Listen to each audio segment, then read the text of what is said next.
Hi, everybody. It's episode 474 of PodQuest. Hey. It's Wednesday, September 13th, 2023. I am Chris. With me is Druten. Hello. And Walnut. Hi, I'm here. How you guys doing? I'm tired. It's a little toasty. But I'm managing. Just gotta turn that air conditioning. No, fuck off. There's no point now, at this point. I made it through the worst of the day today, and it's gonna drop down to 60, and tomorrow's gonna drop down to like 50. So it's like, there's no point turning it on anymore. It's off for the rest of the season. I'm done. Don't need it. Like, the weather lied today. It was only supposed to be like 75 and rainy all day. But it ended up hitting like it ended up hitting like 81. Yesterday was rough without the air conditioning. But today was more manageable because it was actually like a little windy too. And it wasn't like super humid. But I'm tired of paying $250 to $300 for an energy. So the air conditioners. You are braver than I am. It's not that bad. It's not. If you're like sitting there, it's not you're not uncomfortable. It's not super hot. If you have got a fan running, you'll be fine. But it's like if you're moving around and doing a lot, then you might start to feel it a little bit more. But again, like I said, it's gonna drop down to under 70 tonight. So yeah. It's gonna cool down rapidly. Where I'm sitting right now, I have a fan on.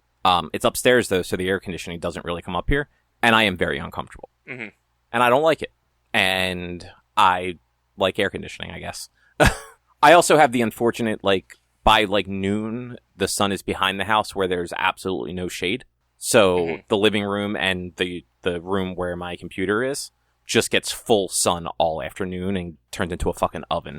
I think you're the opposite, aren't you? Don't you get sun in the front of your house, like, in the morning, and then by the evening, it's in the back of the house? My house faces south, so I get sun in the morning, on the, I guess that's the east side, yeah, right? Yeah, that's the east side. I get the sun in the morning, and then at night and evening, it does come right into, like, my front windows, but, like, they're in the front corner of the house, front east corner of the house, so it's like, it's really only coming into that corner and going right out the windows right next to them. It's not really super hot, but it's still... I'm also in the back corner of the house where all my electronics are, and it's hotter over here because I have monitors and computers and not a lot of actual airflow going on back here. Which, also, not great. Yeah. But, other than that, I guess, what is on the agenda? On the agenda, the three of us, and maybe you listeners, have been reading a book. They're Unity, which is they do like the gaming engine, change like their policies on things. Then I have gotten a decent way into Ender Lilies, Quietus of the Knights, spelled with a K, not an N. Gob. Gob, you did some Starfield. I tried out and got through the tutorial of Monster Hunter Now or Monster Hunter Go. And Cobb, you saw a band I've always wanted to see, BABYMETAL. Well, you should have gone to see them. With what money? You could have just walked in. They would have not even noticed. Probably. But yeah, so, Jurassic Park. Yeah. What do you guys think? So I guess, up front, it's, we're talking about the book like Richie said. I'm just gonna say, like, it's the first half of the book, so it's up to iteration 4. So just assume full spoilers for the first 200-ish pages of Jurassic Park. Yeah. Like, that seems fair. Man, I messed that timestamp up all the way. Jesus. Good job. For some reason, I put 47 first, when 47 was the second. I'm like, no, we're not 47 already. What the fuck? But yeah, so spoilers for the first half of the novel of Jurassic Park. I guess, what do you guys think so far? I read the foreword, about Michael Crichton. And then also, of course, I read, like, the intro, which it was kind of technically part of the book, which is about, it's basically a precursor to what goes on after. It's like a prequel to the end of the book or something. It tells us that basically what we're reading is, like, court ruling or court documentation or court saying or something like that. I don't understand. That thing where it lists, like, all these other, like, instances of, like, bioengineering and stuff. Yeah, the introduction, which it's not even numbered. It's Roman numeraled. So it's like even before the prologue. And when I first started reading it, and I read the foreword about Michael Crichton, the fact that he is like a doctor and had a doctorate in like medical and whatnot, I got scared. I got so scared because I was like, oh, this is going to be very technical. This is going to be, like, potentially hard to read because of his background. And it's not. It is a lot easier of a read than I was expecting. Yes, there are some technical words that, like, I kind of just glance over and don't even try to really pronounce them when I'm reading them. That's how reading works. But, yeah. But like for the most part, this is a much easier read than I was expecting. Yeah, Michael Crichton, like, not has been, because he passed away in, like, 2006 or 7, I think. He wrote all sorts of very popular fiction, science fiction, stuff like that. He's the creator of ER, the show. Yeah, I did not realize he was a creator of ER, but that's one of the things that's said in the foreword. We all know Westworld. He wrote Westworld. Yeah, like the original novel for Westworld, which is not like the TV show. Yeah. He wrote Twister. Oh, I forgot about that. So a lot of his things get turned into, like, movies. Yeah. And or TV adaptations. I'm very much enjoying this read. It's a lot different than I was expecting. Drew, how much do you hate it? I don't hate it. Like, it's fine. I'd probably be more interested if I, like, didn't know basically everything that was going to happen. Which, I mean, in the book's defense, like, it is more different than I expected it to be. Yeah, I honestly, you can't say incredibly different. I haven't gotten into where I started to get super excited reading was nearing the end of the second or the third iteration, where you're getting into everything that happens in Jurassic Park. So who knows how much same that's going to be. But, like, the first half of the book is, yes, there are similar sequences, but to me it's incredibly different. But I agree, but I do understand Drew's point of, like, beyond the first iteration, so the first, like, 5 or 6 chapters, I want to say it was, that were not part of the movie at all. Once you get to, like, Grant and Ellie, like, even when things are different, you, like, mostly know the gist of it. Like, even, like, the Nedry stuff, totally different setup than in the movie, but still also the same outcome as far as, like, what's going on with him. Like, even the dude's name, Dodson is still the... Dodson, yeah. Like, it's at an airport, and he's not as much of a douchebag as Nedry is in the movie, but, like, still a douchebag. And that's... I don't want to compare this too much with the movie, but, like, that's one thing that, like, the movie definitely did differently is the movie painted, you know, Dr. Hammond in the light of more of a hero, but this book is painting him more of a villain. Oh, yeah. And he is definitely more of a villain in this book than he is a hero. And the book is painting, in a sense, trying to make you understand that Hammond thinks he's a hero, and everyone else is the villain, and the heroes are all the heroes, and Hammond's the villain. It's not the lawyer. The lawyer isn't the villain in this book. Yeah. Whereas that's what you are built to believe in the movies. But I'd also argue that, like, this franchise in general, at least the first one, isn't really built on heroes and villains that much. Like, Hammond was more benevolent than malevolent in the two. So, like, he's like the kindly old grandfather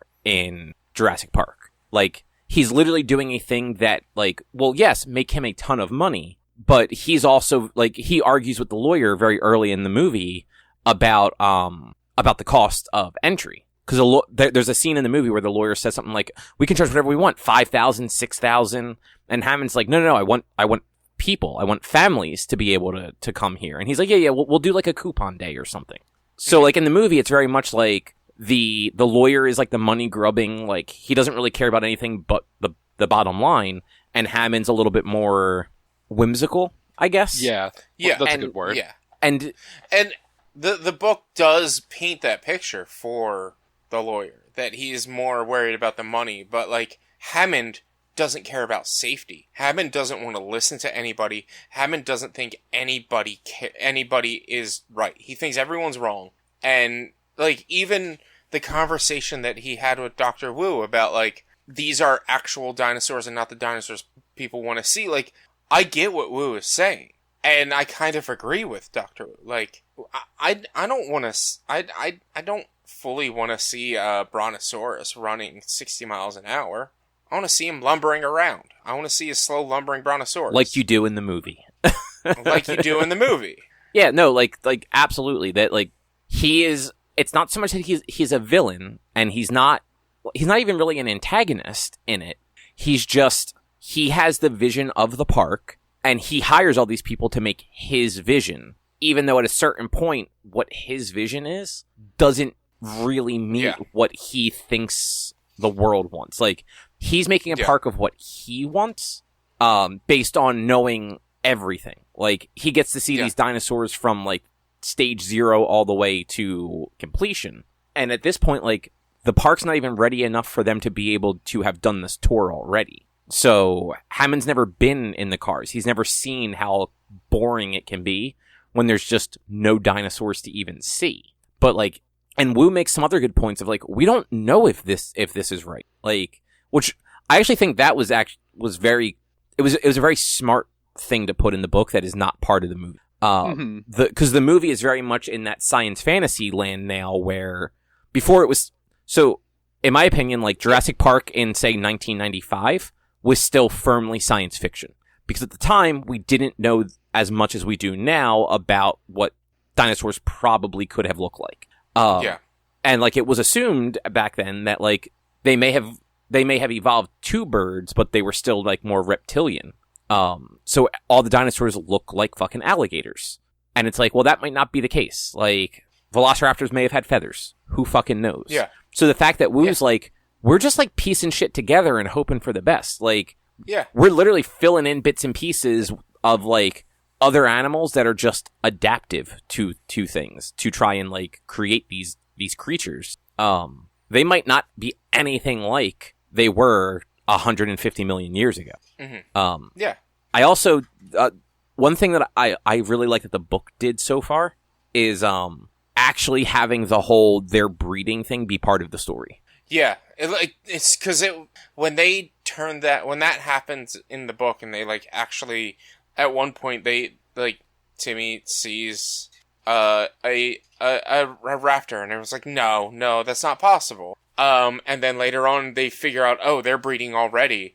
Like they're breeding like, and it's halfway through the book. It's not at the very end, which is where they find it in the movie. Like like that raised the stakes for the book.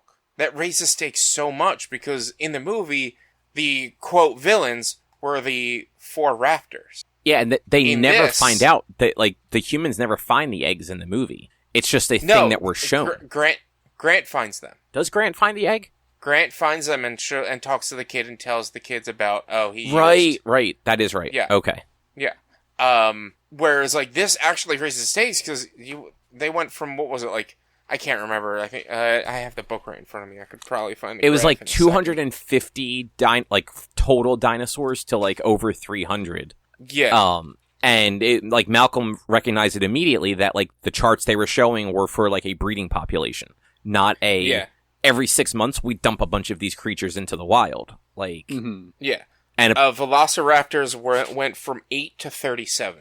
And it's like, all right, that raises the stakes of this entirely. Because 37 fucking velociraptor. That's scary. That is insane. Yeah, it like exactly. Like just the fact that they're leaning into at this point in the book that these dinosaurs have all multiplied at this point. Yeah. And they also explain how it's possible. Because in the movie, they just very blatantly tell you, like, right up front when, like, they get to Wu's lab, it's like, oh yeah, we've just been rebuilding it with frog DNA. And frankly, I didn't really know that, like, frogs had the ability to, like, resex themselves. Yeah. And I guess it's probably not all frogs, but maybe maybe it is. Maybe it's just an amphibian thing. I don't know. I'm not a fucking biologist. But, that's just like, it's almost like a throwaway line in the movie that I guess if you know that stuff, you'll recognize like, oh, that's how it's happening. But in this, they explain it. Like, they don't make it, it's not like exposition. Like, it's part of the narrative of like, hey, did you guys like match this up with like another animal to make it happen? It's like, oh yeah, no, there's your problem, guys. Why is the mathematician figuring out the biology issues? And, like, at this point, they haven't really fully explained why frog DNA. All it was Grant tells Wu to look into the DNA, specifically frog DNA. And he says, I'll check. And then he's like, check. I think that'll, you'll find it holds an answer. Malcolm asks, why frog DNA? Oh, it wasn't Malcolm, right?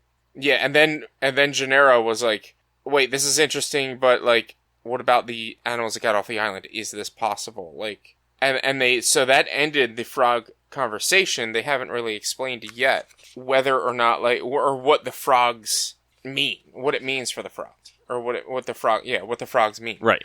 I was pretty sure they said the whole amphibians can change sex. Did you use like basically the exact same shit that was in the movie? It's all in that last few pages of the third iteration or whatever. I know the third iteration ends with Muldoon going and finding out that the Jeep is gone, but not realizing right away that it was Nedry that took it. Mm-hmm. He just gets down to the garage and the Jeep is gone. But yeah, like I don't know. It's weird for like most books to movies are pretty different, but in like the wrong ways. Like the movies tend to like cut the wrong corners and stuff like that. And at least so far, like up to this halfway point, I feel like Jurassic Park didn't. I feel like what Jurassic Park like changed and kept and adjusted, like still gets the basic story that Crichton was telling across, at least up to the point that we're at.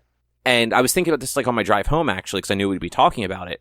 I can't think of any situation in the Jurassic Park movie where they could have added or removed certain things to make some of the other plot points from the book work without the movie either having really bad pacing or just being too long. Like adding all of the so we skipped over it, but that first iteration where you're finding out that like a dinosaur, at least one small dinosaur did get off the island somehow, probably on a boat. And actually it's more than one, because the one woman found like a little group of them eating a baby. Mm-hmm. So like these little scavenger dinosaurs were like attacking children and babies and shit like that. And it's like, that wouldn't have actually worked in the movie. Like that whole kind of like mini storyline where it goes from Costa Rica, the little girl being attacked, through like her hospital stay, and then the remains of that dinosaur going to New York, and none of that would have fit in the movie at all. The little kid attack is how the third movie starts. Yeah, because that's there's like the little girl. The only difference is it's they're like a rich family, like literally like anchored off the coast of the beach, right? Am I remembering that right? I don't think they were on Isla Nublar. No, they're on the other island, because that's the whole thing with Jurassic Park 3 is they go back to the other island. Because, or no. Or then, no, one of the Jurassic Parks, maybe it's Jurassic Park 2, starts with a little kid being attacked on a beach. Yeah, because it's like her parents are rich, and they have like a fancy little lunch set up on like a table, and they have all their wait staff. I think it's basically it might be Lost World, but it's basically the same scenario that this book starts with. Yeah, I do remember. I'm pretty sure that is Lost World, because Jurassic Park 3 is where he's jets, or not jet skiing, but windsurfing. Yeah. Parasailing, that's it, yeah. Yeah, with, like, the mother's, like, boyfriend or something like that. Yeah. Yeah. But both of them are on Isla Sorna, because I think we're told that it's Isla Sorna right away in Lost World, and then, in Jurassic Park 3, Grant's like, I've never been to this island. I don't know what the fuck you're talking about. Yeah. But, yeah, that whole beginning thing just wouldn't have worked in the first movie at all. Yeah. Agreed. I think the only thing I feel like they left out of the first movie that is in the book that I kind of now wish was in the movie was a better explanation of why Nedry does what he does.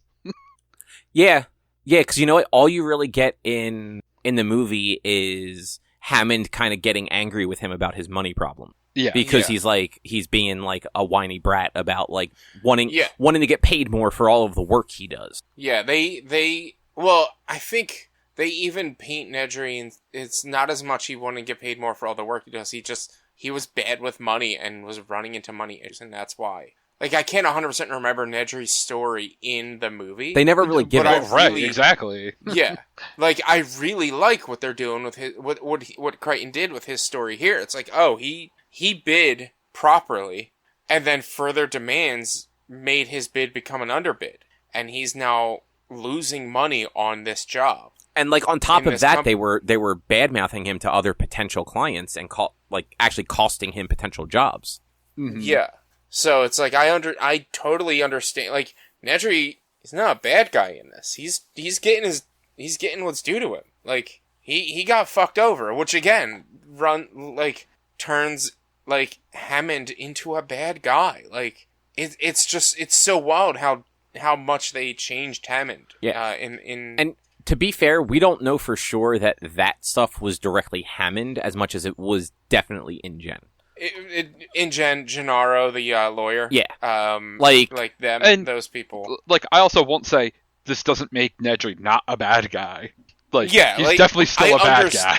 But yeah, he's got his it's a very more defined reason why he does what he does. Exactly. Well, the one thing that I don't like about Nedry is the fact that the reason the power going out turns off security is because he built it that. I don't like that. I don't think anybody would ever actually do that in real life. That, like, as dumb as it sounds, that is the least believable thing in this book. No, I mean, but it's super common the second for least believable thing in the book. Well, you know what I'm saying, though. Obviously, the least believable thing is bringing back dinosaurs. But no, it's the doctor it's at the beginning not that. knowing what the word raptor is. Yes. Oh yeah, yeah. That's the most unbelievable thing in the movie or in the book. Yeah. Look, man, they cloned a sheep. They could possibly clone a dinosaur if they ever got enough DNA. Well, it's the fact that no one in the beginning of the book even knew what a dinosaur was. Like, even the dinosaur experts who saw a picture of the dinosaur drawn by a little kid didn't know that was a dinosaur picture. No, the lady did. Because none of them were dinosaur experts. The lady did because her kid, because she said her kid loves dinosaurs and her kid would know that that's a dinosaur. Listen, no adults like dinosaurs. Once you hit like age 16, dinosaurs stop being cool. Also, you gotta forget keep all in things mind, about dinosaurs. You like dinosaurs now because of Jurassic Park. Like, adults in 1990 did not give a fuck about dinosaurs. Yeah, I don't know. I don't know.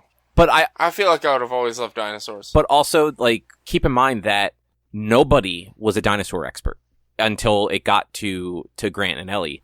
And Grant recognized the X-ray of the partially eaten skeleton as a dinosaur immediately. Yeah. Everyone else, it was like, I think it was like the Center for Disease Control or something like that is where they sent the sample to. Museum of Natural History. No, the sample didn't go to the museum. Grant and the kid talk about the museum. Yeah, it went to some college in New York City. Yeah. And they're like biological research lab. Yeah, it was someplace that could look into like what the venom and stuff could have been that Tropical Disease Laboratory of Columbia University. Hey, there you go. You found that quick. Page 25, first line. Hey. So yeah, like I can understand them not knowing, especially having just like a portion of a dinosaur that like to the way it's described, it sounds like it could just also look like a lizard, especially if you're not seeing it walk on its hind legs. Mm-hmm. But, well, and I'm pretty sure even they were like, no. She said it walked on its hind legs? No, it didn't. Yeah. Yeah. Like kids and their wild stories. No one ever believes fucking kids. Because kids are little fucking liars.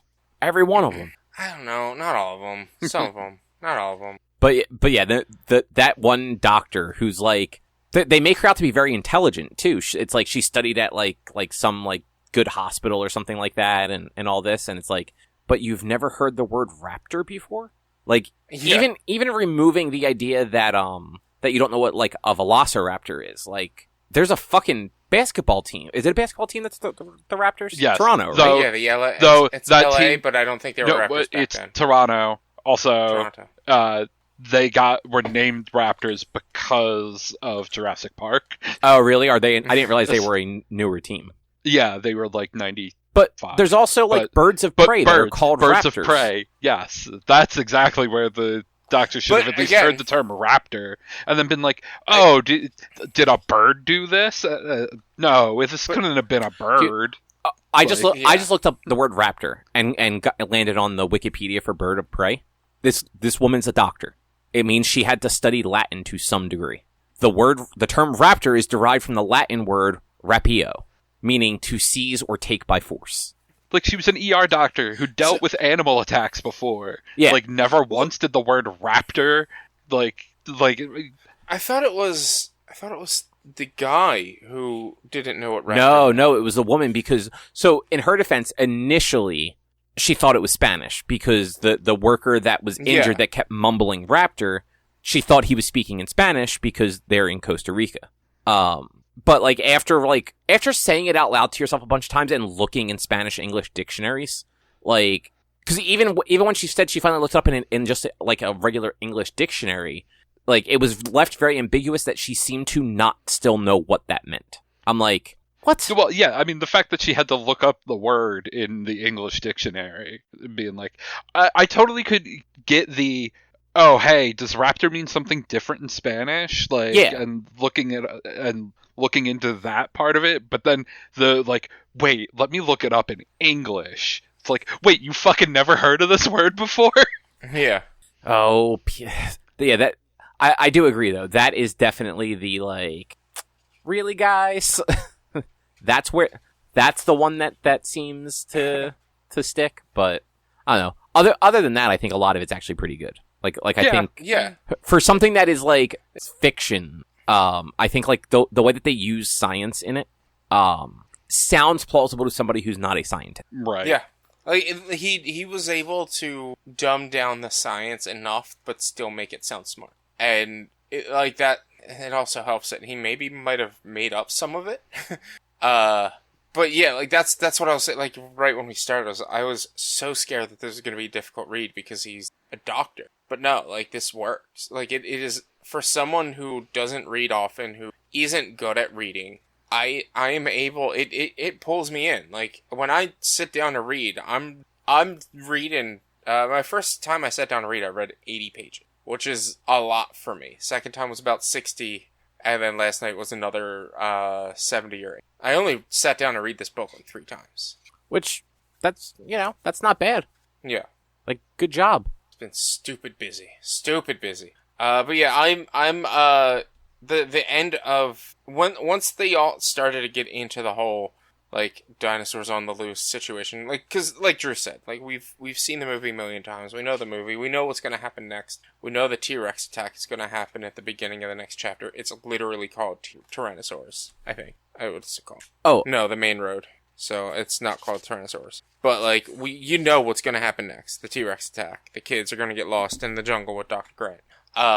Like knowing that was all coming up, I was getting very excited and wanted to keep reading. And like you said, when they were like, oh yeah, they've been breeding for a lot longer, and the revelation came out halfway in, I was like, oh, this is great. I'm into this. And most of the time reading last night, I was saying to myself, if they turned this into a series like they did with Westworld, I think this would do, because they'd be able to do more of the original book. Yes, it'd be a little bit slower paced at the beginning, but you'd be able to actually learn more about the world. And that's the one thing I really love about the book, is it gives you those flashbacks with the characters and their interactions and their past, like with Dr. Wu, like with Newman, Nedry. Yeah. I don't think we got some with Arnold. Like Arnold was the reason he got his, like in the movies, Arnold was like more of a tech guy, whereas this, no, he's a he made amusement parks. He was amusement park manager. Like he was a mechanic basically, more so than he is the tech guy and the computer guy, which is what they made him seem like he was in the movie. And it's like, oh, I like this. I like this take, and the fact that like I like that. Like I said, the only thing that's really bummer to me is that Nedry is like, oh yeah, I'm just gonna shut down the entire island in order to do what I need to do. And I just don't think that's very believable that someone would do that, especially knowing that there's fucking kids out there. But so I legitimately think that he was so short-sighted in both the movie and the the book that he didn't realize what that shutdown was going to do. Like, Yeah, I think, but he built the system. He knew what that was going to do. No, like, I think he understood what the shutdown would do to the systems. I don't think he anticipated that, like, I mean, A, the dinosaurs are breeding, so there's way more dinosaurs than they expected, and he knew nothing about how intelligent they were, or that they would actually attack. Like, to him, it was a no-risk situation. They also didn't know that there was going to be that storm coming either. Yeah. So, like, while he is still, like, a bad guy, I don't think he intentionally did the whole shutdown thing to, like, potentially put people's lives at risk. It was simply a means to an end, and I feel like he legitimately didn't think that anything, like, bad would happen to any people because of that. And the other thing is he's expecting to be back in 5 minutes. It's only supposed to take, like, 3 minutes to get there, drop it off, and 3 minutes to get back. So he's legitimately expecting to be back and be able to reset it before anything happens. Yeah. Right. There was something else that they did in the book that I'm trying to remember now that was different. So, I mean, Lex and Tim, obviously, are different. Yeah. Yeah.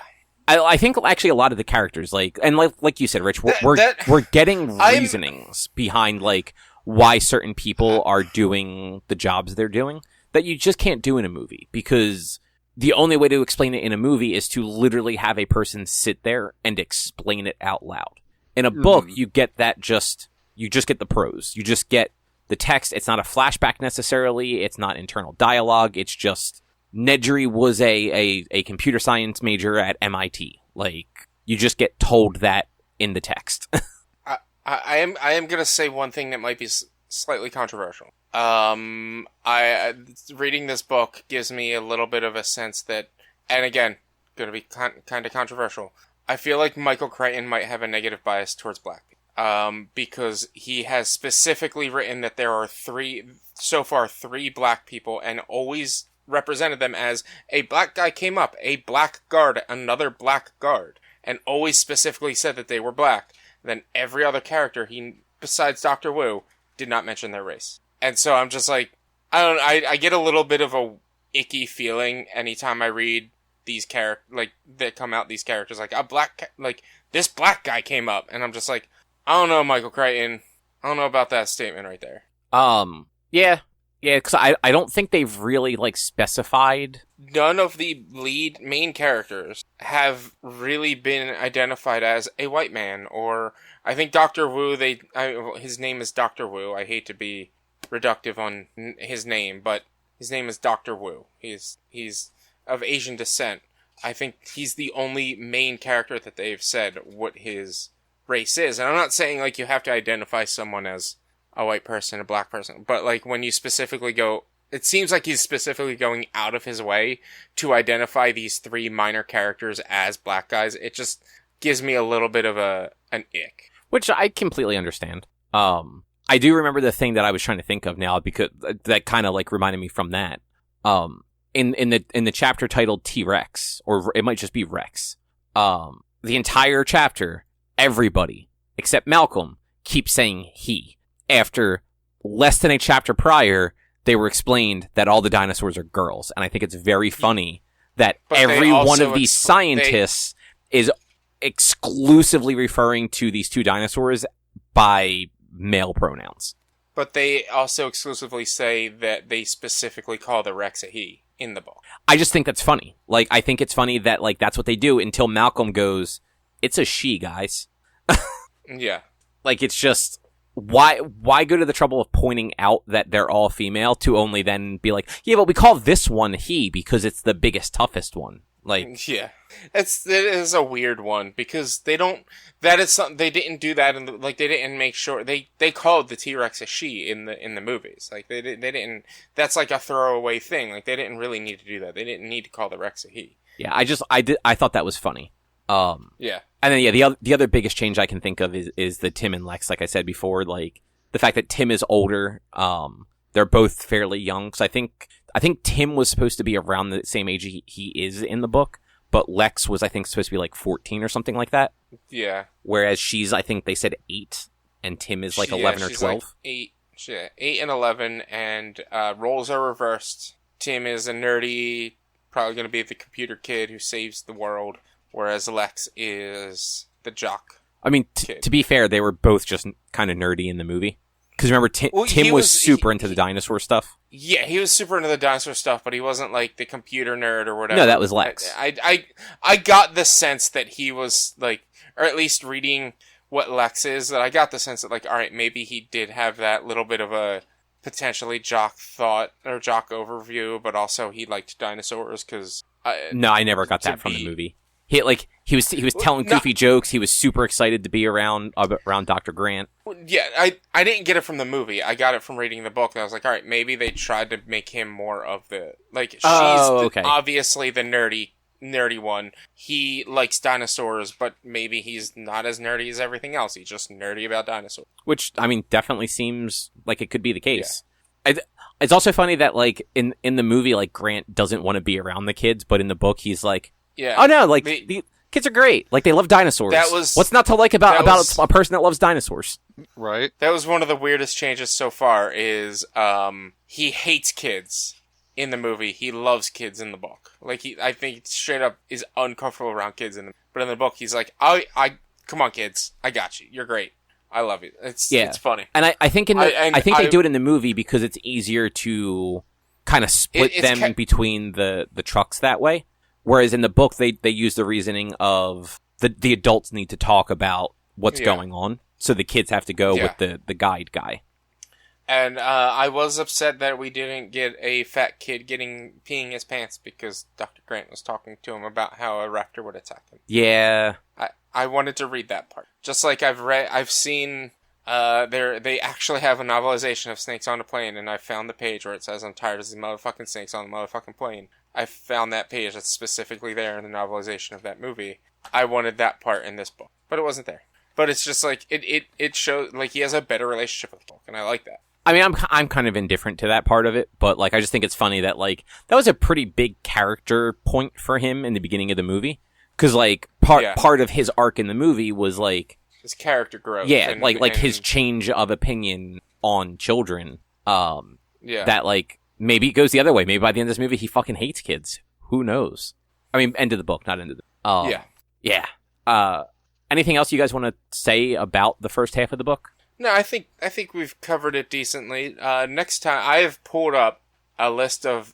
Oprah, on our book club, has a list of general book club questions that we'll probably go through the next time we talk about this in 2 weeks. We'll go through some of these general book club questions. Some of them are dumb, some of them are interesting to talk about. I just wanted to act like this is a real book club and see what questions book clubs ask. What a fucking nerd. Look, right? I just wanted... I wanted to know what a book club talks about. They talk about the book that they read, or, alternatively, none of them read the book and they just sit around and drink wine and eat snacks. True. Maybe you should join a Finer Things club, Rich. Or they sit around and literally read the book. Like, not to each other, just to themselves in silence. That's my kind of book club. No, you would lose your mind. You can't handle silence. And I feel like you would actually go... You would go even crazier if a bunch of other people were around you also being quiet. I mean, actually, yeah. I would have music on. I'd be listening. I'd bring my headphones. I would be listening to music while doing this. Not fucking allowed. Not allowed. Get him out of here. That's a real douche move, putting in earbuds while you're with friends. I can hear your fucking earphones. Get them out. Turn it off. But the thing is, the thing that would... I would have to be in a back corner faced away from you guys. Otherwise, I'd be like, oh my god, they're reading so fast. What do I do? Oh my god. It took me 3 pages to get through the time it took them 5. But, like, most of the reason I'm reading so slow is because I'm worrying about reading. And I would make sure to digitally turn the page as just aggressively as I can. Well, you gotta be like, Philbin, turn the page, wash your hands. It would be on an e-reader. I don't need to wash my hands. I'm not touching paper. Turn the page, wash your hands. I'll still do, like, the lick my finger, like, lift it in the air, swipe it across the screen. Just make it real obvious I'm turning the page every time. Just look at your e-reader and you just have streaks of spit going down it.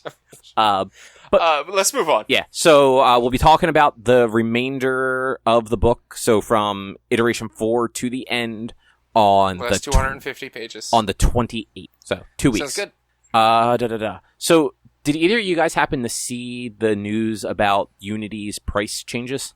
I saw somebody mention it. That's it. I don't know anything about it. So I don't know what Unity's current price model is. I'm assuming I know at one point Unity was basically free, but I'm sure at this point they do have some sort of stipulation to make money off of it. Just like Unreal, like anyone can use the Unreal Engine for free, but they have a fairly high cost once you hit their threshold, which is why so many small studios went with Unity, because they were still able to make money by using that engine. So they announced that in January they are going to be doing a runtime fee, is what they're calling it, where every time the Unity runtime engine is installed, which gets installed every time you install a game with Unity, it is going to basically start counting against you. Depending on what sort of license you have for Unity will determine how many installs you get before they start charging you. It is, and there is also like a dollar amount based to that. So it's like the lower tiers, once they've sold $200,000 worth of the game, and it sounds like that is the retail cost, not necessarily their profit from it. So $200,000 and then 200,000 downloads, they then start getting charged, I think it's 20 cents per install or download, which can add up quickly. Like every 5 installs is $1 at that point. And some of the games are actually fairly popular games that are on things like cell phones and Xbox Games Pass. Like Among Us is built on Unity. Cult of the Lamb is built on Unity. There's another... Sorry, go ahead, Rich. So, if I were to have a game that's built on, let's say, I don't know, let's say Among Us, because I have Among Us, and I don't know why I would need to do this, because Among Us is very, very, but say to save space, and since I haven't played Among Us in forever, I uninstalled Among Us. And then I decided I wanted to play it again in a few weeks, or in a few months, and I reinstalled Among Us. Does each of those installs count against their runtime? Yes. That is the word. That is the wording that they sent out, at least, and that is how. So I didn't see just one developer or one site read it like this either. So it's totally possible that Unity didn't mean it that way, and that their PR just sucks. But apparently, their current CEO is also sort of a greedy bitch, so it probably isn't being misconstrued. But yeah, so even people, I think Game Pass has 25 million subscribers or something like that. If 1 million of those people download the game, that's 1 million downloads. If 100,000 of them play it, they still have 1 million downloads of the game that count against them. That's fucked. Like, it's more about the idea of uninstall, reinstall. Like, I will do that quite often with some games. Like, I'm not playing this right now, let me on. Like, Valheim, I've uninstalled and reinstalled several times. Yeah. It's like, alright, I'm not playing it. It takes up a decent amount of space. Let me get rid of it. Especially with console games and stuff where you do have limited storage on these. Like, yeah. Like PS5 and Xbox, unless you're spending the fairly high entry for like additional reliable storage, it's easier to just install games and reinstall them later if you want to come back to them. Yeah. Mm-hmm. Which at that point, like, stuff like this makes it counterproductive for studios to continue supporting games past release. Like, because you figure there are plenty of games where people will uninstall it after they finish. And then when DLC comes out, they'll buy the DLC, re-download the whole game. It's like, well, that's counterintuitive now. Studios are going to stop making DLC if they're smaller studios, and doing like new content for these games if it just keeps tacking on to their download count and costing them more and more money. So I like a standard fee. Absolutely. Like, Unity deserves to make money. Like, they're putting out the engine out there. There should be some sort of, once you reach X amount of sales, you owe us X amount of dollars. And it should be based, like, it should be like a standard fee. Not, yeah, every time the game gets installed, you owe us 20 cents monthly. And they're going to be charged monthly once it goes into effect. Yeah, like, for instance, my upcoming favorite game of all time, City Skylines 2, is Unity-based. And so, that I think that's going to sell quite a bit. And that's gonna, uninstalls, reinstalls, like, that's just ridiculous. Like, that game gets big sometimes, and so if you're not playing it for 6 months, you want to install it. And because look at Among Us. It's ridiculous. Among Us was free to play. I don't think it had a ton of microtransactions, if any, when it initially launched. Mm-hmm. It might now. I honestly don't know. It's like a 5-person team. Think about how big Among Us was for, like, 6 months or so in like prime COVID times. Think about how many millions of people were installing Among Us on all different devices. Well, and think of this even, like, Among Us came out in 2018, but it didn't get big until COVID. So how long that game ran for free until COVID? Like, and then all of a sudden, all of these downloads happen when this team wasn't expecting it. They definitely lose money on that. Like, that's so much lost money, or like so much lost revenue that they would have gotten from the game being free before. Like, that's insane. Yeah, like, again, I get it. I like the company that's putting out the engine should make money, but like, don't nickel and dime like teams that are like less than 15 people that are putting out like free to play games, basically. Mm-hmm. Like, I get like a licensing fee per game or something like that, or just a licensing fee in general to be able to use it. But yeah, at this point, it's getting that's obnoxious. It's so obnoxious. Yeah, it is a shame because a lot of the studios that I saw posting, like a lot of studios were like, and I have a few of them linked in the document. They were posting like infographics basically on like their Twitters and stuff, like basically going like, hey, this is going to have a really bad impact not just on us but on the entire community that uses this engine. Because like, I don't know that the actual numbers, but I feel like I see Unity most often in like smaller games. Most bigger games are either coming from one of these giant publishers like EA's or Activision's, where they're probably using their in-house engine or they're using Unreal. So like, Unity is only really hurting the smaller developers. Like, they're not hurting, Call of Duty. Yeah. Like, yeah, absolutely. If Call of Duty was being run on Unity, they would make millions of dollars in the first month that game was out. But like, it's not. Like you're hurting like the people that make fucking Cult of the Lamb. Yeah. Small developers, small teams. It's fucked. It's fucked. The second you said that, like, if I uninstall and reinstall that counts, I was like, this is fucked up. That is how it's worded and how it seems like every developer is accepting it. Like I said, it's entirely possible that it's one of those just like shitty legal things where the way it's worded is not actually what they intend. They're just assholes and aren't specifying that yet. And frankly, they might intend it that way, but also have the whole, that's like have the thing in their back pocket of, that's not really what we meant by this. Like, here is the actual terms as like let's see how this goes over first. And if it doesn't work out, we'll roll it back, but pretend like it was the plan all along. Yeah, exactly. People are the worst. Well, the companies are the worst, I should say. CEOs especially. Mm-hmm. Yay, capitalism. Anyway, Rich, how have you enjoyed Ender Lilies? Now that I can actually play it, and my controller isn't causing it to crash every time I pull a lever, this game is so good. Ender Lilies, Quietus of the Knights, is small team, I think, developed it. I don't really know who. Let me pull it up on the Steams. It was developed by AdGlobe and Livewire. Yeah, Livewire and AdGlobe, which Radiant Silvergun, which is their next game coming out, at least from AdGlobe, that's Livewire. AdGlobe is Redemption Reapers, is their other game that came out, and it came out in the February of this year. So small team, small developers. It is Gothic-inspired Metroidvania. But it also it has a lot of inspiration from like a FromSoft game in a certain sense. This is the first Metroidvania style game that I've played where like the shortcuts are actually shortcuts within the rooms themselves.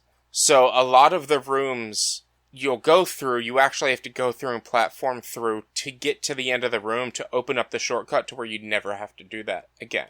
Which I've never played a Metroidvania that has that style of shortcut. It's usually like, you get to this room and it's either you can go one of two paths after just moving forward. Whereas like a lot of these rooms are like, you have to actually go left, up, and around in a circle to get down to unlock this door to be able to go left or up out of this room. And which is very cool. It's very interesting. The art style it's an absolutely beautiful game. Absolutely beautiful. I love it. I'm in awe about it. Every time I get done playing, I make sure to take a screenshot of the souls in the bench that I'm around. And it's yeah, I'm enjoying this a lot. The story is very interesting. I don't really know what is actually going on.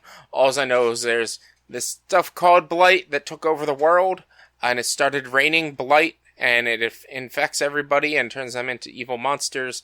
And you are a priestess, or the last of the priestesses, who can cleanse the blight and maybe save the world. And you have that ability to get the spirits to fight with you, or I forget exactly how it's like. I only played a little bit of the game. So yeah, you cleanse the spirits of their blight, and they then are immortal essentially, and you can call upon them to fight with you. And as you go through the game, you find out that at one point I just read a note where it's oh, we had a big battle go on outside the castle, and so we all gave our life to the priestess who made us immortal, so that we could fight the blight. But in doing so, that basically turned us also into the blight, but we kept our sanity in our minds. We are now immortal and will live forever and cannot die, but we're immortal and live forever and cannot die. And they won. So it's oh, that's interesting. The bosses are fun. They're difficult. The only thing that I was a little... I thought it was going to be more like a Soulsborne, where if you die, you have to go back to your soul. There's none of that. It's if you die, you just go back to a checkpoint or go back to a bench. The benches are very common, about every 2 to 3 rooms.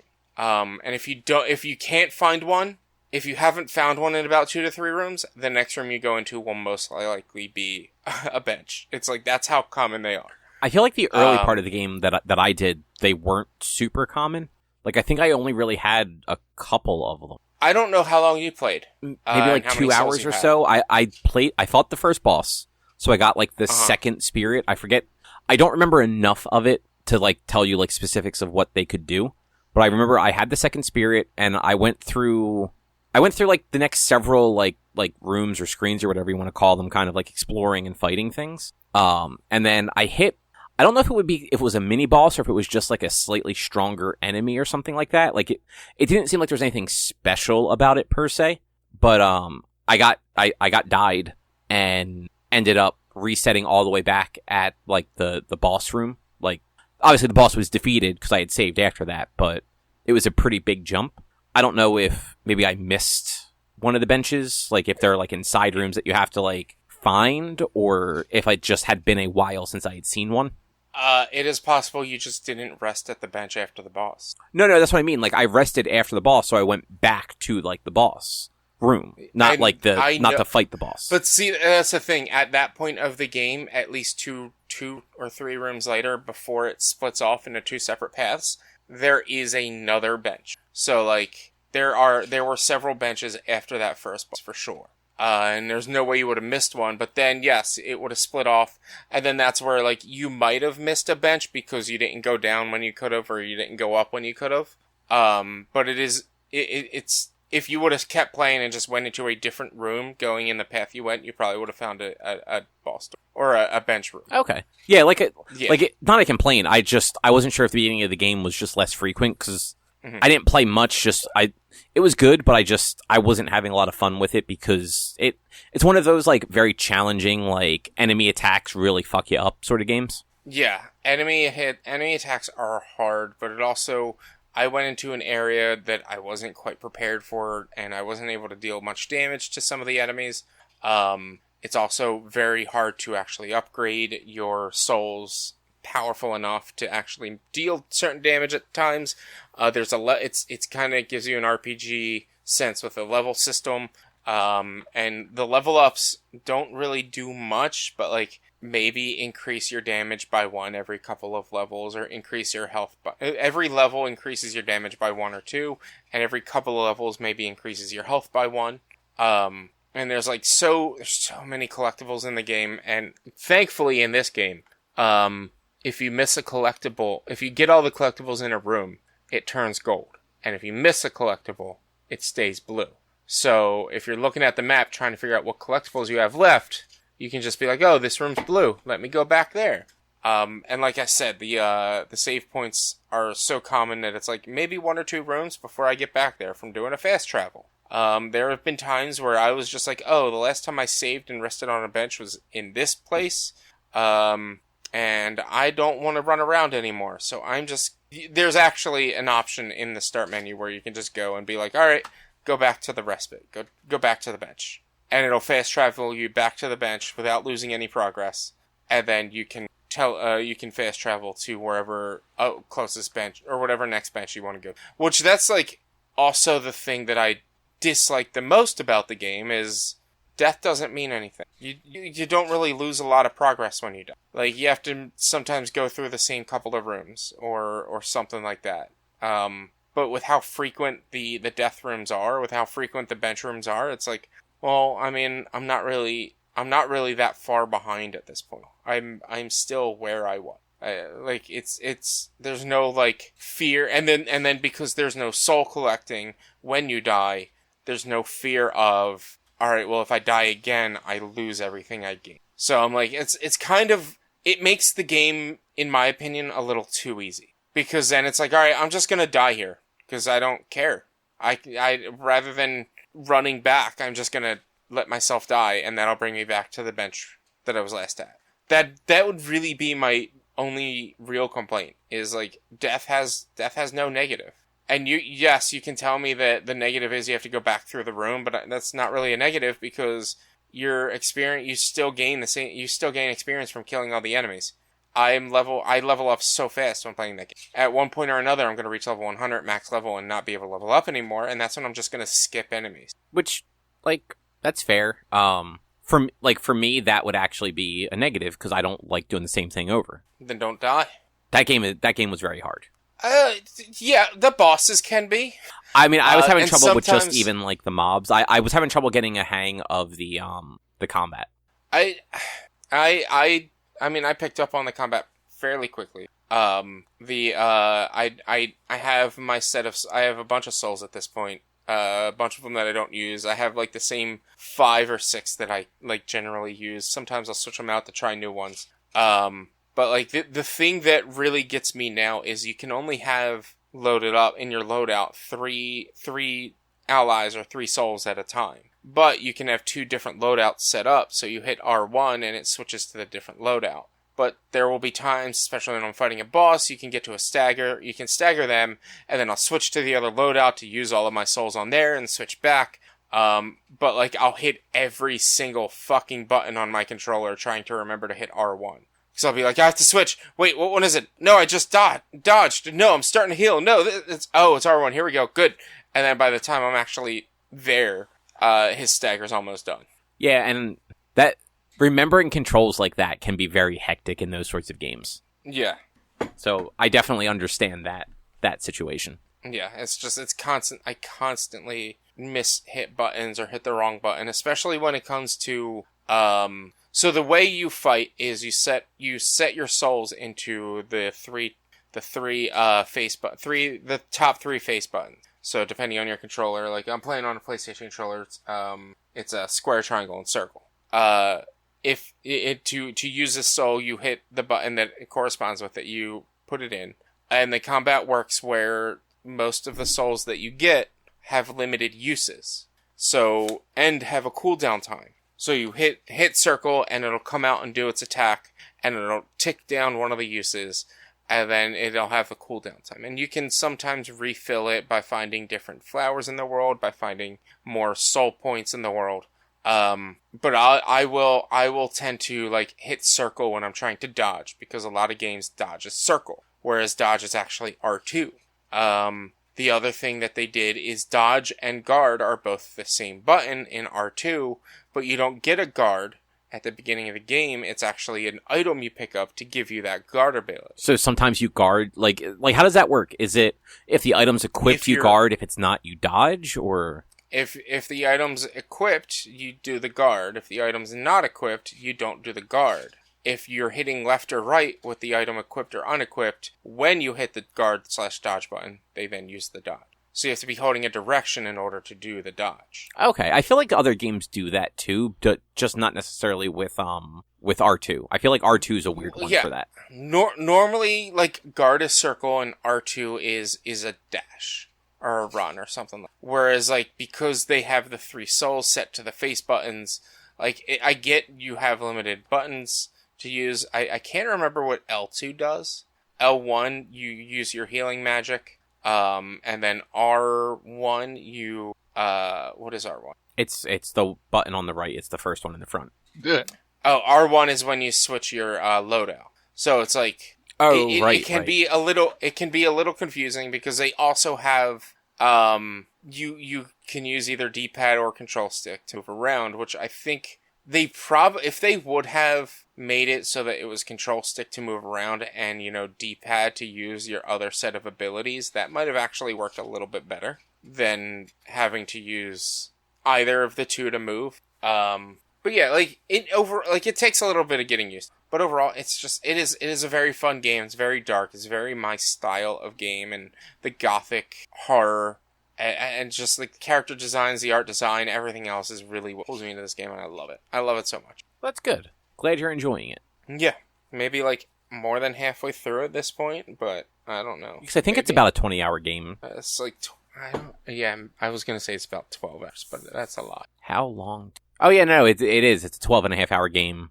19-hour for main and extra, 21-hour for completionist. Which, I'll probably go on, like, completionist route of getting everything because I can. Yeah, because you're broken. I'm gonna want to. Well, it's just, the game is fun enough to want to do that. And once I unlock all the maneuverabilities and all the abilities, it's gonna be easy to go back and grab it. And a lot of the time that I've lost in playing this game, in the about 10 hours, any of the time that I've lost was me going through the levels again after I unlock maneuvers or movement to see if I can get to the next thing or to the hidden thing in that room. Nice. But yeah, Cobb, tell us about Starfield. All right. I'm gonna keep this brief-ish just because I'm sure you will have more things to say about it if you do end up playing this week. Yeah, I'm gonna play it all day Sunday. Well, you said that last week, and look what happened. You got busy. Oh, no, I never said that. I said I was going to try to play it, but then I decided just to stick with Ender with the 2 days instead. So I played like 2 hours-ish, which is more than I expected to play of it.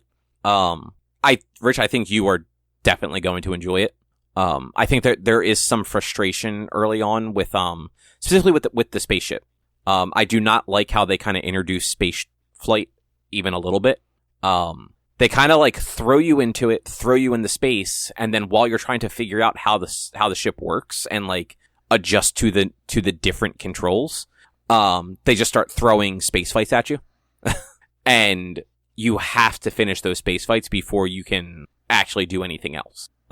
So I found that part frustrating. It's easy, like it's not like I never was in a position where I was almost dying or anything, but the space fights themselves just weren't fun. And trying to get used to the flight controls while also trying to keep track of, I think it was 3 or 4 different enemy ships, was just like, it was frustrating. It was very frustrating. Mm-hmm. But once that's done, and like you don't really fly. Like, I don't know if you guys saw, but like there were people posting like videos flying from like a planet to like its moon can take hours. In some cases, going to like the next closest planet can take 7 or 8 hours of real time. So like the game does not expect you to actually travel. It's more you get into your spaceship, you take off, and then as soon as you're in space, you just set your destination to fast travel you to wherever you want to go, usually wherever your next like objective is, whether it's the main objective or like a side quest or something. Yeah, well, I mean that's in a sense how what's that game? That's that other space game does it, in a way. No Man's Sky? No Man's Sky kind of does it.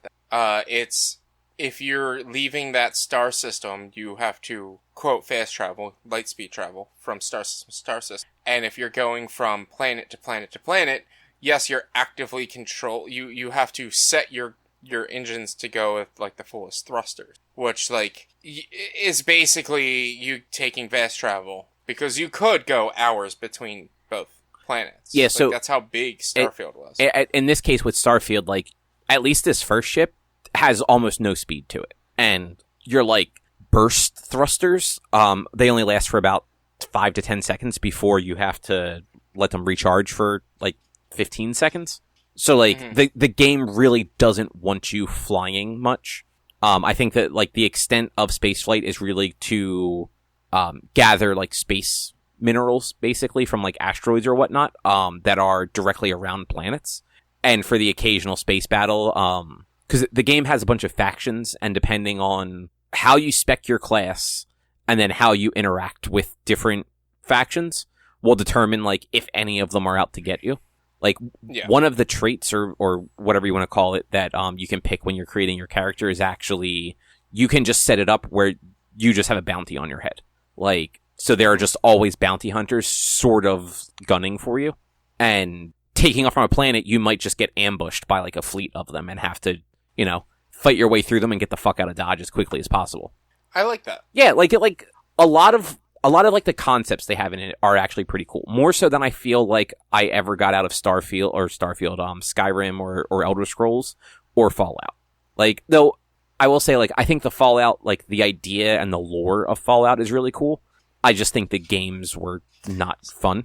And that's one thing that like kind of bums me out about how Bethesda builds their games is you can do something like this, a bounty hunter start where like you might have bounties coming at you, but you still have the same main story as everyone else. Like, I should be able to pick like, oh, I have this bounty hunter start. You should have a different starting story and not the main story as everybody else. Yeah, but at that point, the game just becomes too unwieldy to properly make. Not really. Well, so here's the thing.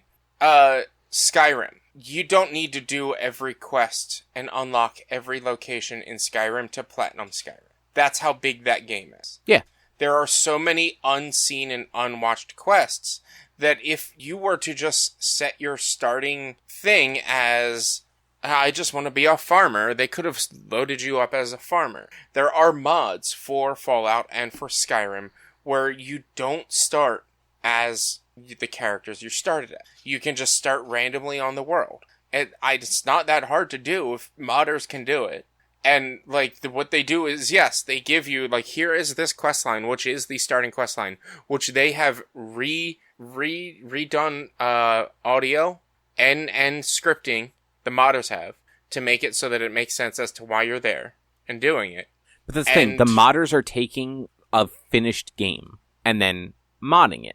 Bethesda is literally building this stuff from the ground up. Like, they would have to then put more resources into making it so that people can just literally do whatever they want and have any starting location. Because there are so many options for creating your character in this. Okay. Modded, and once the game's... Like that's... you're saying, well, the modders are taking a completed game. It's like, alright, well, then Bethesda can get the game completed and then be like, alright, here's the entire broad aspect of the game and all the available storylines. What are some introductory points that we can bring our characters in, our players in? I don't know. I think that's a waste of time. I'm with Cobb on the but that's the thing. Why would I choose to have a bounty on my head if I'm still going to have the same main storyline? If I'm still going to have the same things done to me, why would I want these bounties on my head? Well, you wouldn't, but like there are people that want that because they want that extra challenge. Like, I didn't pick the bounties. I picked my character's a chef. But there you go. Your character's a chef, but you ended up waking up being a miner. Like, why? Why is it that I'm a miner when I'm a chef? Why is it that I'm a known outlaw with a bounty on my head, but I'm a miner? Like, why aren't you a chef on a ship that gets attacked? And then you have to find out who attacked you. And that's probably a side quest that you can run into while playing the game. It might be. Because there's a million fucking side quests in this game. But then what they spend all their energy on in making the main storyline no longer matters. You can go still do the main storyline. But it's the main storyline for a reason, though. They want you to experience the story that they have crafted. And also, if you're going to do the main storyline. You're right. The second you get off being the miner, you can go wherever the fuck you want and do whatever the fuck you want. I've never done the main storyline in pretty much any Bethesda game ever. So you've I've never beaten a Bethesda game. Well, then, like, you're making two entirely different arguments. Like, I'm kind of with you on the have more options of starting places, but at the same time that breaks the main story they're trying to tell in whatever game. So it's like you kind of can't. Yeah, because in a way, I will be honest, I didn't pay a whole lot of attention to the story because I don't plan on playing this much. Like I might try it a couple more times just to get a little bit more of a feel for it, but I'm not going to finish it. I'm not going to dump in hundreds of hours the way people already are doing. Like there's enough stuff in it that I don't like because it's a Bethesda game. Like it's too open for me. I want more structure. But like what they showed, like it makes sense. Like it's not that I am a chef that just woke up and I'm suddenly a miner. It more seemed like I kind of got stuck in this job because maybe like my life wasn't going the way I wanted it to. And then I get caught up in this weird, I forget what they called the thing, Constellation. It's like this group of, it's not a government group. I get more of like an Illuminati sense from them. And you're basically get, co-opted to work with them because you had a weird experience. Yeah, you touched a rock and you got magic powers. So I don't have magic powers yet, but I did touch a rock, and that is when you pass out and wake up. Yeah. But yeah, like you have like a weird vision. The mining director lady asks you some questions. Pirates attack. You kill all the pirates. I will give them credit. I played just a little bit of Skyrim and Fallout 4, right? That was the last one. Mm-hmm. Yeah. I played just a little bit of those I understand their combat. I didn't like combat in either of them. It felt very bad. And I realize both of those games are very old now. This one, like, the combat actually felt pretty good. The combat in Fallout series has always been bad because it's more RPG behind the scenes dice roll based. Yeah, and like especially because they have the VAT system. The combat in Skyrim and Elder Scrolls is a lot better. They are two significantly different games when it comes to my opinion. That is true. I was just saying, like, in general, never liked either of their combats from what I played of them. This one actually, like, it felt like as good as I think a game like that is going to feel. The shooting was accurate enough. It felt good. Like, I felt like I was actually shooting people. It was easy enough to kind of, like, keep moving and aiming and shooting and run up on people and melee them. I think the biggest complaint is guns don't seem to do any real damage. I feel like most modern games now, like where you hit somebody has a little bit more of an impact on like how much damage they take. You can very obviously see that you're shooting people in the face, and it's doing the same amount of damage if you shoot them in the foot, and it's not much damage when you're hitting them with bullets. It is much more effective to just run up to them and just beat them with the gun as a melee weapon than it is to shoot them. Yeah. Because at least the gun that you get at the beginning of the game doesn't auto reload, so you do have to manually reload when you're running out of bullets, and it's not like it's a long time, but it is a time consuming process for the gun to be refilled where you can't really do anything. So like firing a bullet and then just whacking the enemy with the pistol, way more effective when you're fighting guys. Also, remember, you're still playing an RPG, so your skills might not be high enough to make your gun slinging better. Oh, yeah, and so the guns all have damage and stuff like that. Like, I am already, like, the little bit I played, I was already getting guns that actually did more damage. So it's not like it's not like every gun is going to be bad. I was just simply saying, like, that starting gun does almost no damage to the point where, like, just pistol whipping people is actually more effective than shooting them. And I only kept using that gun because the other guns had far less ammo. So it was like, this gun had, I think, like 12 or 15 rounds. And some of the stronger ones, they seemed like they were more like shotgunny. So they only really had like maybe 5 rounds. And I'm like, well, I'll take the weaker gun and be able to shoot a few more times as I'm running at somebody versus having to reload every like 5 shots. Yeah. But like, other than that, like, I have seen and played just enough of the Bethesda games to know that, like, they can be kind of clunky, like, control-wise. This one wasn't. Like, this actually controlled very well for, like, what I played of it, other than the spaceships. I think the spaceships were not... They're very, the spaceship's very kind of, like, rolly. Like, you kind of just have to turn the thrusters on and you go forward. But anytime you change the direction, you kind of, like, spin, if that makes sense. So it's a little hard to sort of focus in on a specific direction.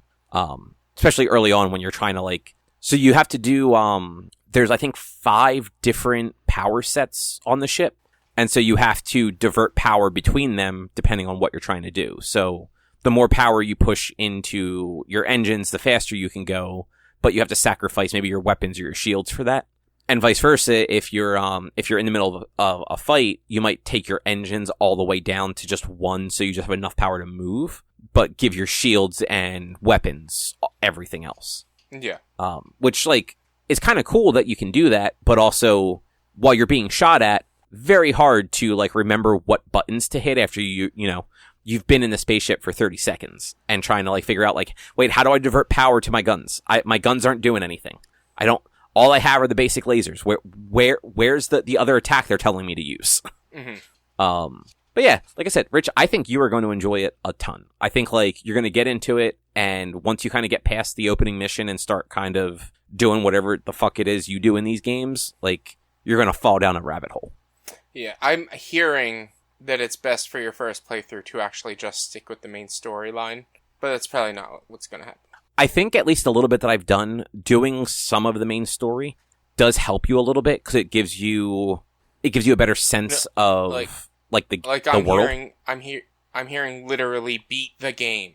Oh no, I play through before doing anything else. No, I understand what you mean. I was just saying, like, to you, doing the first couple of things at least might just help make it a little more scalable, let's say, because it in my opinion, it's bigger than, like, the Fallout or Elder Scrolls games are, just because it's space and different planets, even if you can only go to a certain amount of those planets that have anything on them.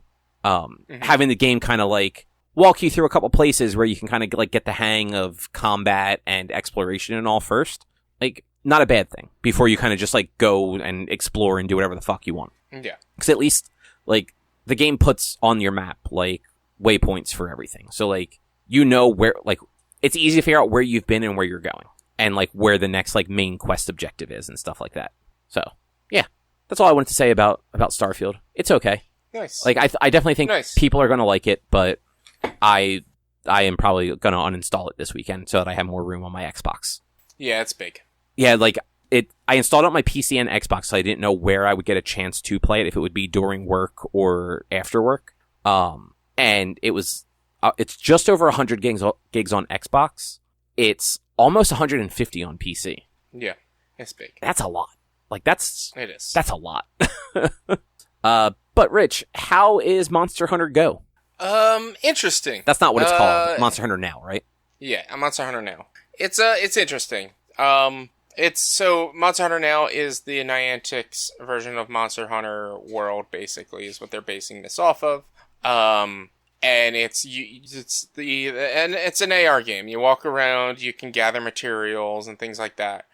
So as you're walking around, you can gather different materials just from different spawn locations throughout the world. It's not like the Pokestops or whatever. The Pokestops in this one are like bigger mineral deposits or bigger ore deposits and things like that to get more materials from those from them.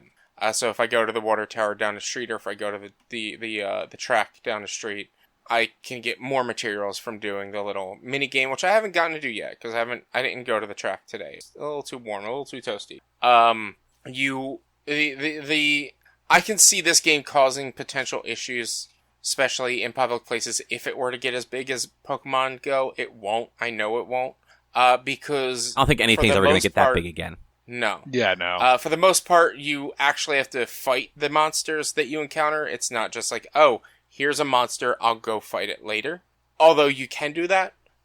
Generally, it's if you encounter a monster that you have not encountered or that your cat hasn't tagged yet, your cat's not going to tag it. So if your cat tagged it, then you can fight it later. Fight one of them later, but they'll only tag one of that type of monster. So if you see 6 different Jaggeruses all over the place, they'll only tag one of them. Or you can tag it yourself and you can fight it later, but you might only be able to tag one of each monster. I'm not really sure how that works. I haven't really done any of the tagging. I was just trying to get through the tutorial stuff to see how the game plays. Because that's how these AR games work. Once you reach like level 10, then like it's like, alright, here's everything else that you can do. It starts you out with just one weapon type, just the sword and shield. You can't change your weapon to anything else. When you can fight both small monsters and large monsters, it's all the same. Tap the screen to attack, slash the screen to dodge in either direction, hold the screen to use a block. You can, what's the word? You can, the monster will glow red if they're about to attack, and that'll give you an indication when to dodge. You can play this game unlimited times, like, as long as you want. Like, as long as you have health, you can keep playing. As long as you have more than 30 health, you can keep playing, basically. If you have under 30 health, you need to either use a healing potion to heal, or just give it some time and you'll recover. Like, that's your, quote, timer. So if you're good enough to where you don't get hit, you can consistently play this game over and over and over with no real limit, based on my understanding of the hour or so that I put into it today. Most of it at my desk during lunch or while I was walking. Like, I wasn't like, it was just like, alright, let me see what's around so I can try to get to level 10, basically. Or level 11, actually, is what you needed to get to. It gives you quests that you can work through, hunting this many monsters, this type of monster, using this type of weapon, or this weapon, set, or whatever, to increase your hunter rank. Once you reach level 11, there's daily quests that you can do that reset, obviously, every day. There are daily things that you can get, so your cat can tag 3 monsters a day. And then you can continue to get the ability to tag as many monsters as you want, or you can buy more of those if you run out. They're called paintballs because, just to explain to you guys, in Monster Hunter lore, when you go out and fight, there's an air balloon up in the sky that watches you and helps you track the monster, and so you hit them with a paintball, so they're covered in paint, and the air balloon can track it better, and it marks on your map where the monster is at all point. So, like, that's what you get. You can get more paintballs to mark it, and then when you get home or get to a place where it's safe that you can actually, fight the monster, you can sit down and actually fight it. And the fights don't take long. I think that my longest fight was like 25 seconds. But I've only been fighting the lowest level monsters. I don't know how. It might take a couple of minutes with higher level monsters. It might be a little bit harder. I haven't gotten that far in depth into it. It's going to be the Monster Hunter grind of fight the monsters over and over to get the parts to be able to build the armor and upgrade it, but just like in Monster Hunter. Yeah, it's interesting. It can cause a lot of problems because you actually have to fight the monster, and if you go into a fight, you can't just sit there and continue to walk until you get to a safe spot. Like, the monster starts to attack immediately as soon as you get into the fight. So, like, smaller monsters. Bigger monsters, it asks you if you want to link up, and then it tells you get to a safe spot, and then click OK. But smaller monsters, if you encounter a small monster, the fight just starts. But I have killed every small monster I've come across without even having to dodge or getting hurt, just by continuing tabbing the screen. But yeah, I'm going to keep giving it a try just to see how it is. It's definitely not going to... There's not a lot of idle capability, or, like... I can't actively play this when I'm walking because I need to keep walking chase. But if I'm out walking by myself, or if I'm with friends and we're just walking around a park or in the city, I could take a look and check on it while I'm in the city and whatever. But I'm not... I can't, like... It's not easily playable when you have to actively continue to walk. Which, like, makes sense, you know? Like, Pokemon Go was similar. Like, it was not necessarily a game that, like, you could play it while walking, but a lot of times, like, depending on what you were doing, you did kind of have to stop for a second and, like, focus on the game. Yeah. Otherwise, like, you might trip or walk into something, especially if you're, like, in the city. Yeah. And there would be times where, like, in Pokemon Go, I would encounter a Pokemon, but I'd be walking, and I'm not in a spot where I could stop, so I would hit the button to encounter the Pokemon, turn off my phone, or not turn it off, but lock my phone, and keep walking until I got to a point where I could actually, like, alright, step to the side and try to catch it or not. Yeah, exactly. Whereas in this one, I don't really know if you... Like, I haven't tried it. They do have an active sync mode where if you have that activated while you're walking around, your cat will tag monsters that you walk by or collect items that you walk by when you're not looking at the screen. Make sure to turn that thing off, because otherwise it'll be on even when you're sitting at your desk. So, like, when I went on my walk today with Chase, I turned it on and I locked my screen, and I was able to cross Browning Road and get into, like, the actual town area before I pulled it out and checked everything.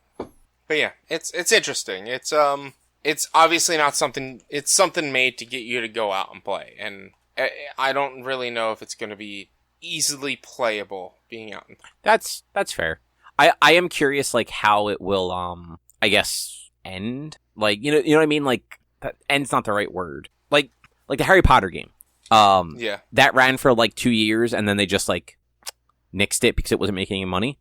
I wonder if this one will have, like, a similar thing where it'll have some decent traction early on because people like you that are Monster Hunter fans try it, but also, like, you find reasons why, like, it's not something that you can play as much as, like, Pokemon was. Yeah. And it just kind of dies a slow death. Yeah, it's definitely, the thing is, I feel like Niantic is now looking at some of these games. I mean, somehow Pikmin's still going. You can still play that. But there's not a lot to do in Pikmin besides just walk. That is a glorified step counter. But this game, like, with the actual fighting of monsters and things like that, yeah, I don't think it can last very well. It's a neat idea to have, but the combat, at least right now in the beginning of the game with only one weapon, is mostly one note. It's tap, tap, tap, slide. Tap, tap, tap, slide. Tap, tap, tap, slide. There's no, like, breaking parts off of a monster. There's no, like, cutting off tails. As far as I know, there's no knocking a monster out. I haven't gotten anything like that. I just unlocked special abilities, but I didn't get to try it out. That's okay. But hey, at least if it's something that you want to do, like, it's free, right? Yeah, it's free. I can jump on, like I said, I can tag a monster, jump on when I get home, fight it, and then call it a day. And that's it. Like, I'll check now. My house has always been a bad spot for these games because we don't get, like, good spawn. Like, we get, like, 3 or 4 Pokemon to spawn here every, like, 15-20 minutes. But with Monster Hunter now, I don't get any large monsters spawning in my spot right here. I have audio on. So I have, I do have a big monster that I can encounter right now if I wanted to, and I could fight it. But I'm barely able to fight it. But it is interesting. It divvies up, like, where you live into, like, different regions. So I technically live in a desert. Then right next to me is a forest, and I am literally right at the corner of a forest, a swamp, and a desert where I live. And so, like, different monsters I'm going to encounter in different. Well, that's fun. At least you have some different biomes nearby. Yeah. All right. Well, anything else you want to say about it before we move along? Nah, I might have more to talk about it next week if I stick with it. Who knows? You won't. You'll forget about it. You'll get Probably. wrapped up into Starfield. I mean, I'll probably just forget to turn it on when I go on my walk with Chase tomorrow. Exactly. Yeah. So last thing, I went and saw BABYMETAL last night. Mm-hmm. It was technically BABYMETAL and Death Clock, but we left before they came on. BABYMETAL put on a really fun show. They've always seemed like they would, because they're performers more so than... At least the girls are performers more so than musicians. They are definitely performers more so than magicians. You're right. Yeah. But they're performers. They're dancers and things like that. That's what they were trained and brought up to do is to dance. Well, they're J-pop people, so they're trained to do everything from, like, the age of 4. Yeah. But yeah, like, I mean, all of them can sing. Like, it's just only the one girl does, like, 90% of the singing, I think. Yeah. They've had one of the girls left, and they've replaced the 2 younger girls once or twice, I think. No. Two of them have been the same the whole time. Like you said, yeah. The one girl did leave. I think it was because of, like, health issues. Yeah, medical reasons. And they just recently actually, like, replaced her with, like, a full-time person. For the last few years, they had, like, apparently, like, a rotating group of, like, 3 or 4 different people that would, like, just fill in as for, like, the chants and, like, the dances and stuff like that. Yeah. But yeah, like, their show's a lot of fun. Like, it's a lot of lights. They have a lot of cool screens and stuff like that behind them, like showing different videos, kind of like a Coheed concert. Mm-hmm. It also helped that, like, the crowd was really into it, because, like, when we got there walking around, like, I saw a lot of people wearing Death Clock shirts. So I'm like, okay, I wonder, are people here for just them and it's going to be kind of, like, subdued for everyone else, or if, like, the crowd's just going to be into it. And, like, the crowd was definitely super into it. So Yeah, definitely 100% worth seeing them live if they're ever around, because they do, like, they just keep going for... Yeah. They played for an hour. The most they did was between songs, they would walk off stage, but it wasn't like there was, like, real downtime. I think it was just where most bands will just, like, drink while on stage. I think they walk off stage to get a drink of water and then come back. Mm-hmm. But it's basically they walk off, the lights go down, and then the band immediately starts playing the next song. All their songs just have at least, like, 20 to 30 second intros at the least. So they have that little bit of downtime where they can walk off, if they have, like, something they need to bring out for the next song, or, like one song, the last song they came out with, like, flags before they started, like, the actual song, when it was just the instrumental intro. So, like, they were able to, like, go do that stuff. But yeah, for three girls that don't really speak English, like, they were interacting with the crowd really well. Mm-hmm. Which, like, that was one thing I wasn't sure of. I'm like, I wonder, like, what sort of audience interaction they'll have. And Drew, for you, I don't know if you've ever listened to him. The opener was a dude named Jason Richardson. Can't say I've heard the name. He's an instrumentalist only. He was playing basically, like, metal guitar for, like, 45 minutes. Okay. But, like, he name dropped Polyphia a couple times. Polyphia? Is that how you pronounce it? Polyphia, yeah. Yeah. But, like, he name dropped them a couple times for, like, yeah, if anyone's ever heard them, like, this song is kind of, like, styled after them, would then, like, play an incredibly complicated song. Mm-hmm. So. Checks out. Yeah, you might like him if, like, you're in the mood for just, like, more metal instrumental than that sort of, experimental instrumental, if that makes sense. Mm-hmm. Yeah, overall good time. Can't say Okay, Chase. Was somebody about to say something before Chase? I was gonna say something, but then everything happened. What were you gonna say? I was gonna say, that I'm bummed out you didn't get to see Deathclock, because I wanted to know if it's just a screen with them on there or if it's actual people out there. So I looked the video up, and, like, normally they do have live people, like, on stage. So yeah. Like, it's not like gorillas. And I'm also shocked that they were the headliner and not BABYMETAL. I could have swore BABYMETAL was going to be bigger. So it's a co-headlining tour. So it's not like trading off, like, each night, but they are both headlining and not headlining, and they're both playing the same length of set for the most part. Like, I think Deathclock technically plays a few more songs, but their songs are a little bit shorter. Okay. Because BABYMETAL played, I want to say, 11 songs, which lasted about the full hour. And yeah, like, I've listened to Deathclock songs a couple of times. I don't like them, and I fucking hated Metalocalypse. I thought it was such a stupid fucking show. So once BABYMETAL finished up, I looked at Erica. I'm like, "Do you want to leave now?" And she's like, "Yeah, I don't care about these guys." I'm like, "Cool, let's go." Like, had BABYMETAL been the closer, we would have sat through them, but we didn't have to. So it was like a happy accident. Mm-hmm. I can't necessarily recommend going to the Man Center for stuff like this. At least during this time of year where it's still kind of warm out. The inside, like the TD Pavilion at the Man Center, I should say, gets, like, zero fucking airflow. It was so goddamn uncomfortably hot in there. And like most places like that, the seats are all very close together. So if you're in a row with other people, you're just on top of each other. And that does not help with the level of heat. Mm-hmm. Like, I was sweating more last night in a seat than I did standing in the sun at Sad Summer Fest in the middle of July. So that's impressive, because Sad Summer was insanely hot. I stayed in the shade a bunch. And you know what? I'm sure I sweat a lot at Sad Summer, but I didn't feel it the way I felt it last night. Like, I would, like, reach up to, like, scratch, like, my neck, and, like, it was just soaked. Like my hair was soaked, my shirt was clinging to me. Like, it was bad, because at least... I mean, yesterday was also very humid and warm. Whereas Sad Summer, you had that ocean breeze. No, you're thinking of adjacent. Sad Summer was in the same place. It was just at the Skyline stage, which is, like, the open field stage, versus the, like, amphitheater. Oh, okay.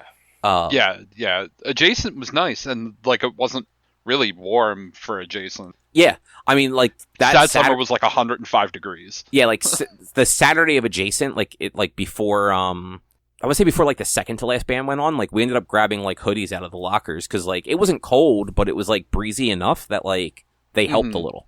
Mm-hmm. But yeah, like it was just last night, like when we got there, like walking up to the Man Center, it was beautiful. Like there was a nice breeze. It was, like you said, Rich, it was a little humid, but it wasn't uncomfortable out. But as soon as we got to our seats, there was no air going through that place at all. Yeah.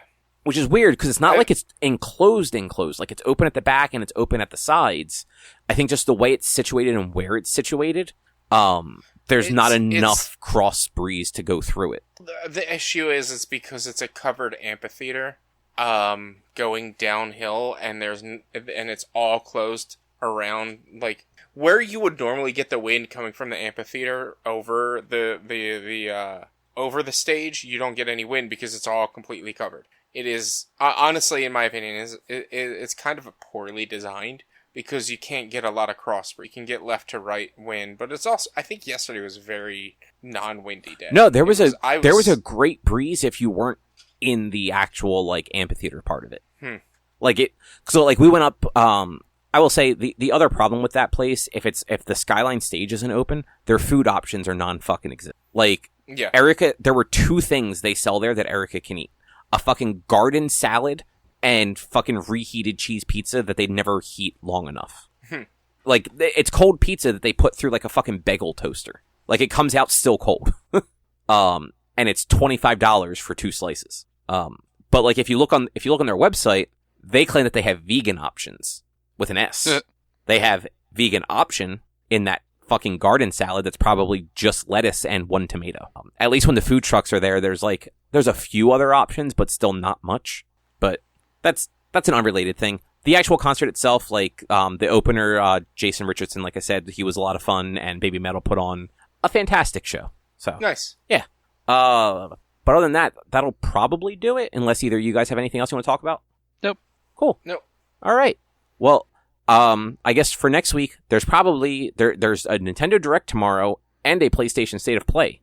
So we might have some of that stuff to talk about. Mm-hmm. But otherwise, if you would like to find more of our content, you can head over to www.one-quest.com. You can also help us out by supporting us at patreon.com/onequest. If you can't support us there with your dollars, though, you can go to your favorite podcast platform like Apple Podcasts, Google Podcasts, Spotify, other places. Rate us, review us, subscribe to us. It all helps. You can also find us on social media, facebook.com/onequestonline or at @1_quest on Instagram and Twitter. Our YouTube channel is youtube.com/onequestvideo, and you can always send us emails to social@one-quest.com. And then, Rich, what is your streaming stuff? Twitch.tv/B_walnuts or BWalnuts at Kick. Just look up BWalnuts at Kick on YouTube. You'll find me on all those places. Video game streaming Monday, Tuesday, Thursday, and Sunday. Guys, we're at 381 followers. If we can get to 400 by the end of the year, I'd be super ecstatic. On which platform? On Twitch. Okay. We still need about 40 for Kick to become affiliate, and we need 170 to become partnered over on YouTube. So I'm not even pushing YouTube at the moment until that gets closer. But my ultimate goal was to reach 400 by the end of the year over on Twitch. If we do that, I'd be super grateful. If we can reach 400, I'm going to do a drunken Among Us stream. Yes, I will actually get drunk, which I don't do that often on my streams anymore because of the diabetes. And we'll play Among Us and have a grand old time. I'll have to get a bunch of people down to play it. And I want to do their hide and seek mode added. Nice. And yeah, you can find all the links to all that stuff in the show notes. They're always there. Mm-hmm. You can just look. It'll take you to all those platforms. You can follow or like or whatever the fuck you're supposed to do on them. Yes. But otherwise, we will be back next week with something else to talk about. Thanks for listening. Bye. See you. Bye.